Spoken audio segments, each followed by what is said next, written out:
This is what's coming up this evening from the mining news. $45,000 zinc cargo recovered in Ndola raid, and Luapula Small Mining Association bemoans illegal mining. I'll be right back with the details.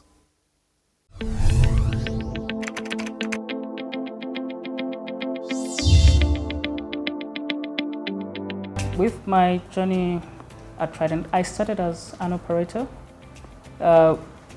in milling, then moved on to sampling. We have things like on-stream analyzers that are able to tell us how we're running the plant in real time instead of waiting for 2 hours to get the results, and then we take action. So from there, I went to being a metallurgist in comminution and moved to process control, and now I'm eventually in operations optimization. One thing that I have learned in this role is sometimes you're thrown to the deep end to kind of navigate for yourself. And that is a good thing because you build confidence. And if you don't do something well, you learn what not to do next time.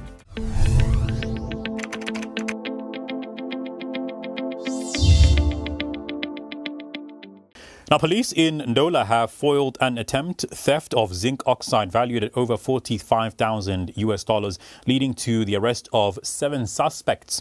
The said zinc oxide was in transit from STL Mine Vial in Lubumbashi province of the DRC and was destined for Transfigura Asia Trading Pte Limited based in Singapore, with the cargo expected to exit the region via the Dar es Salaam corridor. Authorities discovered the truck being illegally offloaded at the Jazum Industry Company yard. Swift action by the Zambia police led to a successful raid and the arrest of 4 Chinese nationals and 3 Zambian nationals. The truck and its cargo were recovered and secured as evidence.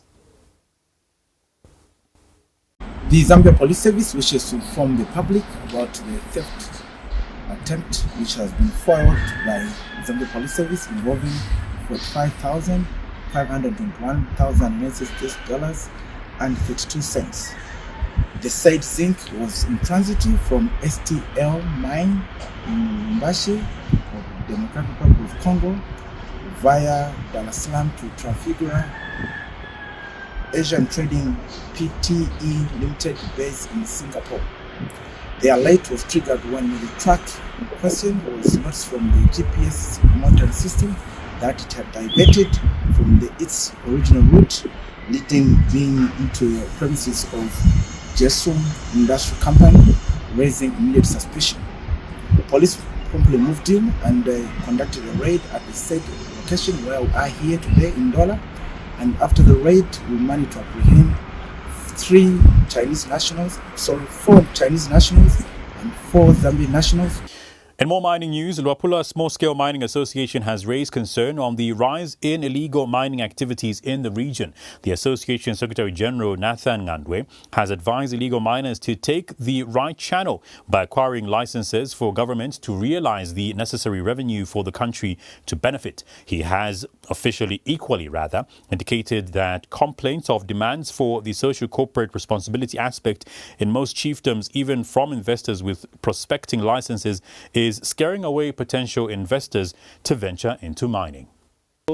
Exploration license also, I think the requirements are just favorable for a Zambian who want to venture into mining, because all you need is just to have a company, a mining company, and then the relevant documents that are attached to the application. Then you can apply. And also, when it comes to large scale, it's just the same thing. They are not doing anything at the tenement. There are certain things that a miner is supposed to do. And also, we are appealing to our parents to give us the support that we need. Why are we appealing to our parents? Without them, development cannot take place. So they need also to understand, if you are doing the prospecting, they give you the support that you require to do the prospecting, because once you do the prospecting and discover the minerals, those minerals will not belong to you.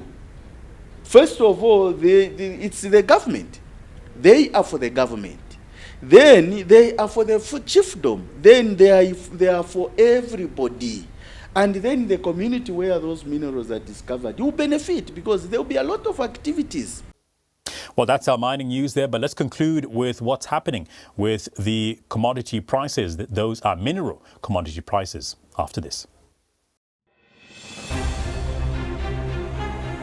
Mining news sponsored by First Quanta Minerals Limited, operating Kansanshi Mining PLC and FQM Trident Limited.